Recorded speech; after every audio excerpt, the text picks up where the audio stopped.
Tzu Chi volunteers from Tokyo host year-end blessing ceremonies in Japan for their care recipients in Miyagi Prefecture. And we meet Li Yao, who has taught children with special needs for the past 10 years, despite his own visual impairment. Welcome to DaAi Headlines. I'm Mary Lee. Thank you for joining us. On November 29th, a fire broke out in a home on Longxing Street in Banqiao, New Taipei City.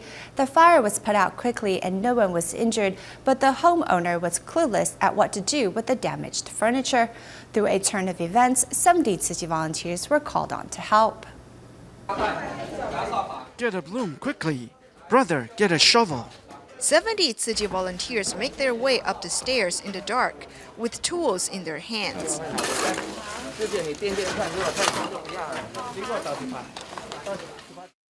After temporarily installing a light in the house, the volunteers started working. This house on Longxing Street in Banqiao caught on fire on November 29th.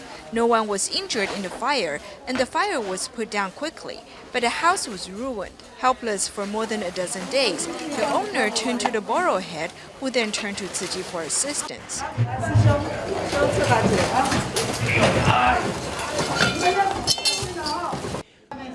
The garbage from the cleanup is different than that of a normal house. The volunteers need strength to move large garbage like furniture.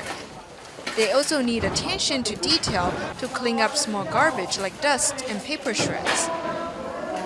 Thank you very much. All of you offer help quietly to the underprivileged to help them overcome this problem. Thank you very much.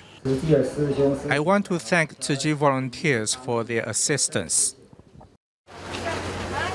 The owner still needs to get an appraisal on the damage he sustained so that he may be compensated, but thanks to the volunteers' selfless contribution and support, at least he has regained his composure to face the days ahead.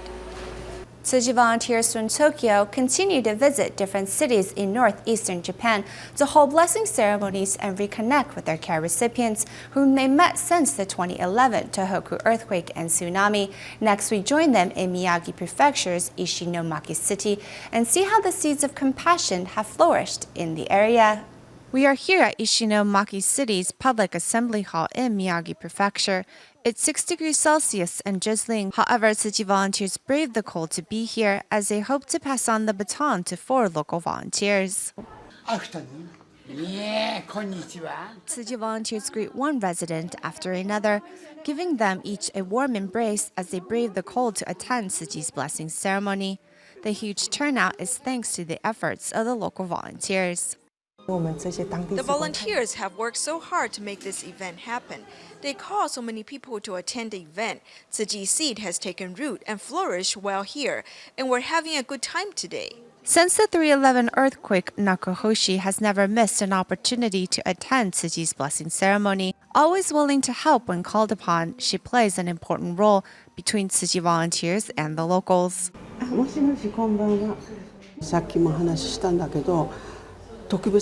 I didn't do anything special. I just called and invited each individually. I think because everyone has a special place in their heart for Tzu Chi, so it didn't take much persuading. I just told them the date and they remembered to attend. With Tzu Chi's assistance, the residents here in northeastern Japan have slowly regained the strength to live after the disaster. And with a heart of gratitude, these residents are learning to give back and spreading Tzu Chi's ideals to those they meet. For the 4th and final blessing ceremony held by the Japan Tzu Chi chapter in areas traumatized by the 2011 Tohoku earthquake and tsunami, volunteers arrived at Higashima Tsushima of Miyagi Prefecture. The ceremony has brought everyone closer together and inspired all to take action and contribute themselves. Welcoming each arriving participant with a warm handshake, Tzu Chi launches its annual blessing ceremony in Higashima Tsushima of Miyagi Prefecture. The city representative divulges a secret in his heart when he takes the stand. In very short amount of time, I received my consolation cash from the Tzu Chi Foundation. I was just so very touched. At the time, I didn't even have any spare clothes to change into. With the money, I could buy what I needed. For that, I'm truly grateful.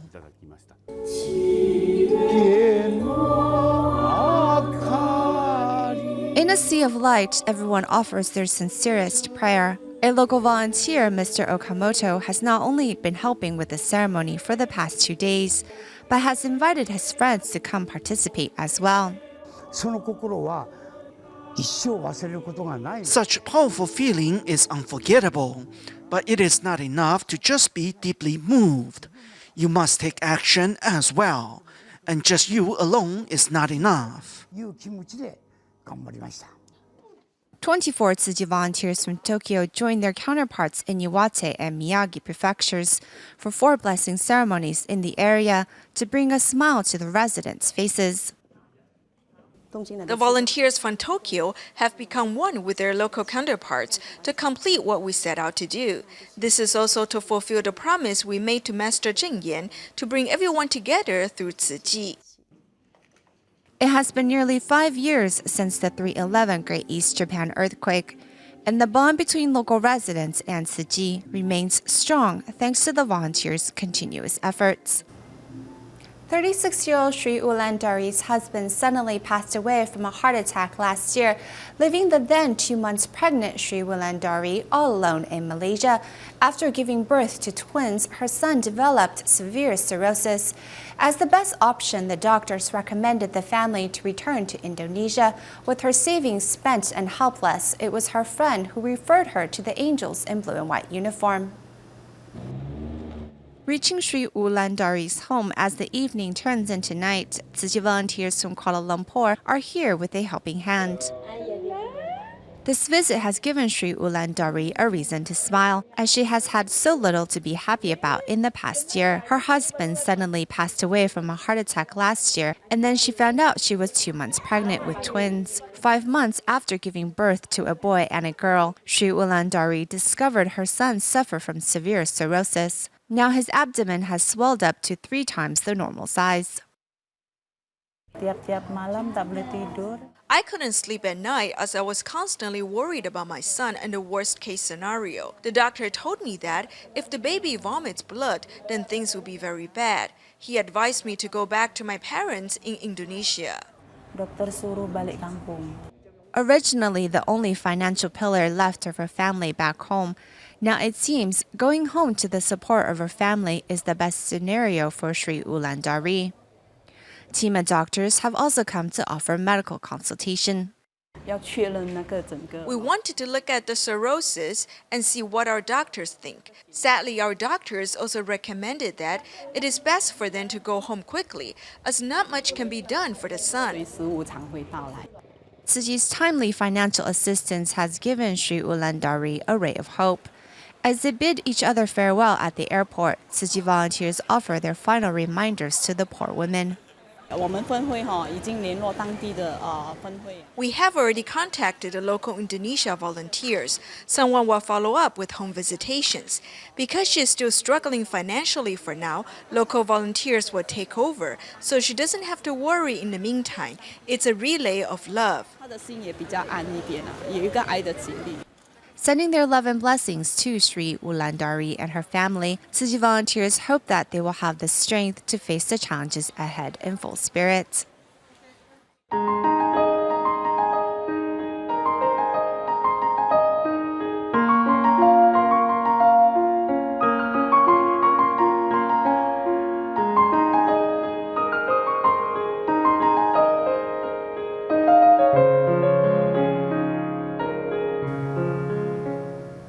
Everything in nature is interconnected and has its rightful place in this world. Franklin Hynek, a U.S. beekeeper, knows this from studying the behavior of the bee colonies she tends to and understands the critical part her bees play in the overall ecology. But things in nature are increasingly falling out of balance.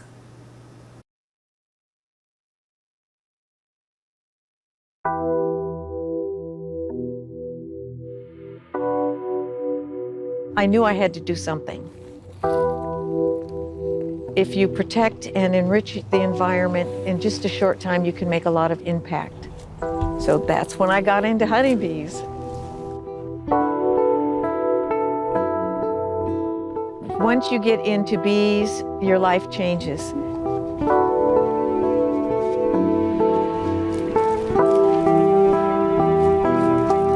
Those critters provide the food that we eat. And to see the honeybee as the sentinel of something bigger that's going on right now, it brings trepidation and it brings pause for concern.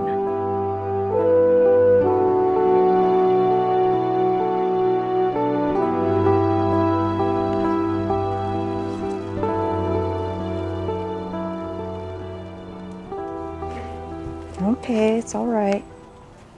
These girls are very quiet. And they're usually a little bit more temperamental, so this might indicate that the queen is in this box as well.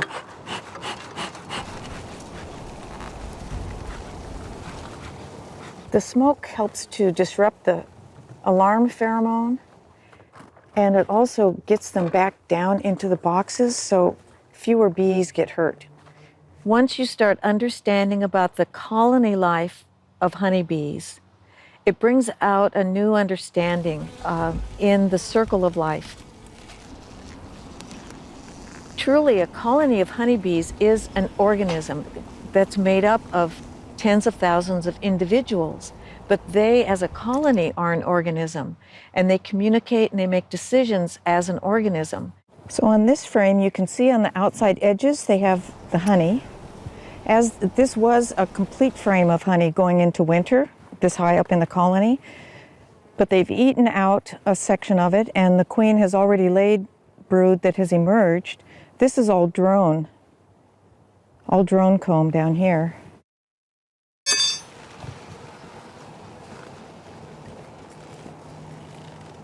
And this box is heavy. It's all full of honey, so that's probably 45 pounds of honey in there. They are on the front line of what humans are doing to the earth because they are at the very basic level of the ecology between plants and animals and making that plant source fruitful so that animals can live. Over the last 8 years, we've consistently seen 30 to 40% of the managed honeybees dying in the winter. If we had 1 or 2 bad years where the deaths were higher, we could have a pollination disaster. And it can happen, I mean, check out the gray hair. It can happen in my lifetime. In my lifetime. Recently, during the 2015 International Innovation and Invention Competition, students of Southern Taiwan University of Science and Technology and Zhonghua University were recognized for their inventions and designs. 名人堂的得主黄银进老师，有请。 This cooling stick was designed by Zhonghua University teacher Huang Yingjing along with his students. By placing it in a hot drink, it can instantaneously bring the temperature down by 10 degrees Celsius. This creative innovation was recently recognized during the 2015 International Innovation and Invention Competition. Over the years, I had participated in a few international invention shows. For instance, in Korea, Geneva, Poland, Russia, and Malaysia. And I have taken my students along with me. They have really benefited a lot in the process as well. Another teacher who guided his students to victory at the Red Dot Design Awards in Germany was Chen Chongren. They designed a door handle which sets off an alarm in the event of a fire. Taiwan's future lies in our ability to innovate, so I think this award is very significant. I hope that going forward our government can pay more attention and inject more funds and resources in this field. Innovation often requires more funding and resources in order to develop new ideas and progress. The Chinese Innovation and Invention Society also hopes to see more and more submissions in the future. We will continue to host more of these events in the future to give inventors and innovators a platform to showcase their design concepts. I believe this way they will come up with more creative ideas in the future to the benefit of our society and economy.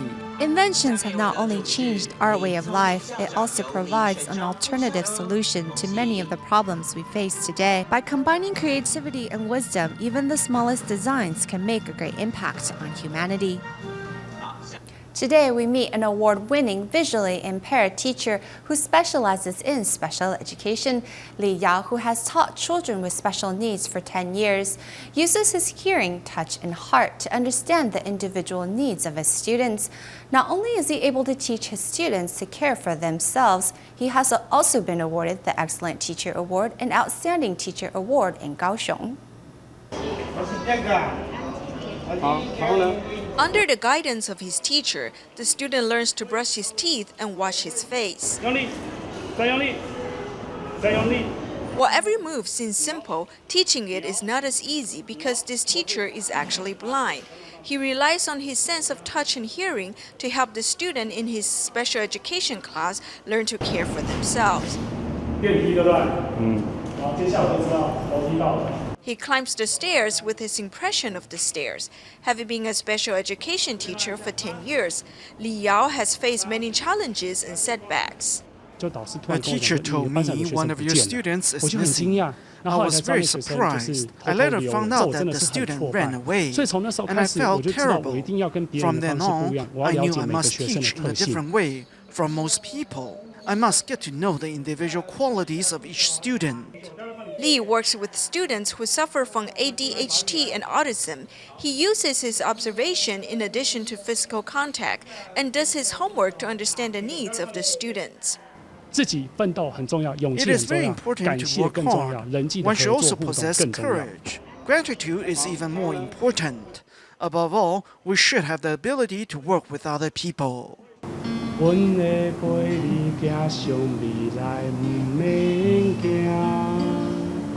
With a never say die attitude and the assistance of those around him, Li is able to educate and care for his students with love and warmth. Besides teaching, he also writes songs, hoping to inspire more people to reach out to children with special needs.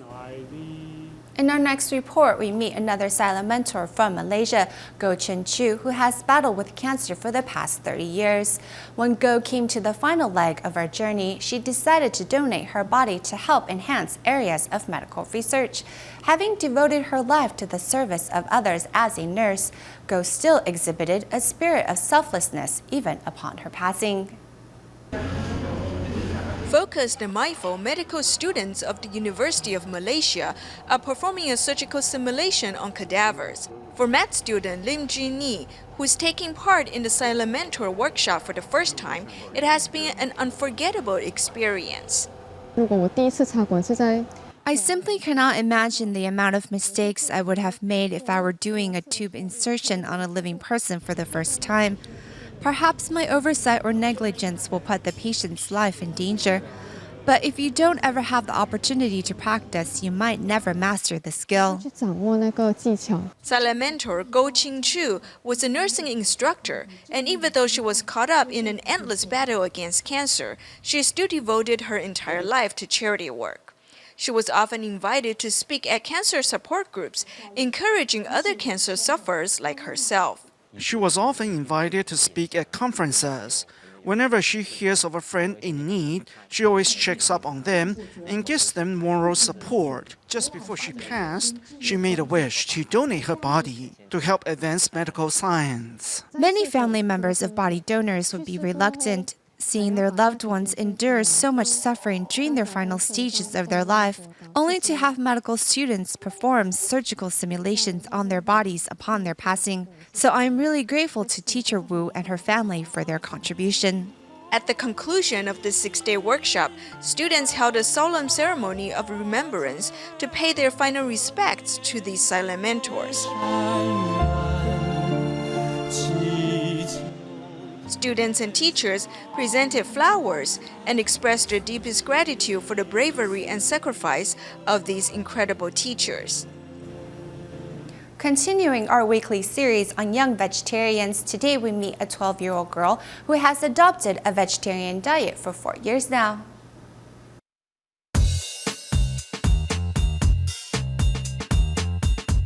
骑独轮车的时候， Most people feel tired after riding unicycle after a while and will rest on the floor. But we have better endurance and can practice more, so we can master it faster than others. Some people think that adopting a vegetarian diet is not a good idea, but we are vegetarians and we're healthier than others.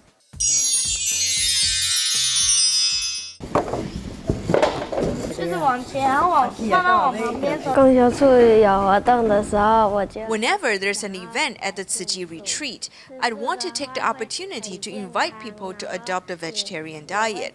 Embracing a vegetarian diet makes one healthy. You'll be fitter than others. Also, if you kill animals, it'll suffer tremendously. In terms of karmic retribution, it'll kill you in the future. If one adopts a vegetarian diet, he or she is cultivating merits as well. If you see others consume meat and you do not stop them, it is not only bad for them, it's not good for you either. When I see my sister call on more people to go meatless, I think she is wonderful.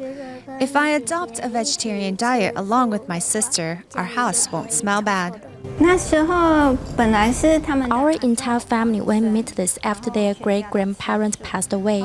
After that, I joined a sutra adaptation performance and have been a vegetarian since then.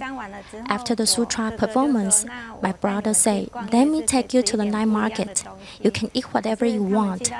But when we got there, they say, "Mom, it smells weird here. Let's leave." Meat stinks and the smell makes me want to throw up. If you kill them after you end up in hell, they'll kill you in return. 等到你下地狱之后，他们会再杀你。巧克力里面有加 There's gum arabic and gelatin in chocolate. Gelatin is made from pig skin, so it is an animal byproduct and we cannot eat it. I'll check its ingredients. If it contains meat byproducts, I'll know from its taste. If the candy is really good, I'll ask my classmates how it tastes and just watch them. 很好吃的话，就会去问那个同学说那个感觉怎么样，然后望梅止渴。这边那个草要拔起来，你把它弄松了，土把它弄松了，这样子怎么样？这个菜园是爷爷 The 奶奶 vegetable garden belongs to our grandpa and grandma. We're very happy planting the vegetables. When it is ripe, we can harvest and eat it. Some people think that washing vegetables and doing household chores is laborious. But I think that it is fun to wash vegetables because people can enjoy these 但 vegetables. 是我觉得洗菜是觉得很好玩，因为大家都可以吃到你洗的。回去金色的时候看 When I 到 returned to the Jingsi abode, I saw some lay cultivators who seem to be very happy every day. I want to be just like them. So I hope that when I grow up, if there's a chance, I also want to become a lay cultivator. To help Night Owl's foreign laborers who work on fishing boats adjust to working in a colder climate, a local high school in Taichung began a clothing drive so that workers don't have to share jackets anymore. We will leave you with these images at the end of the program. Thank you for watching. See you next time.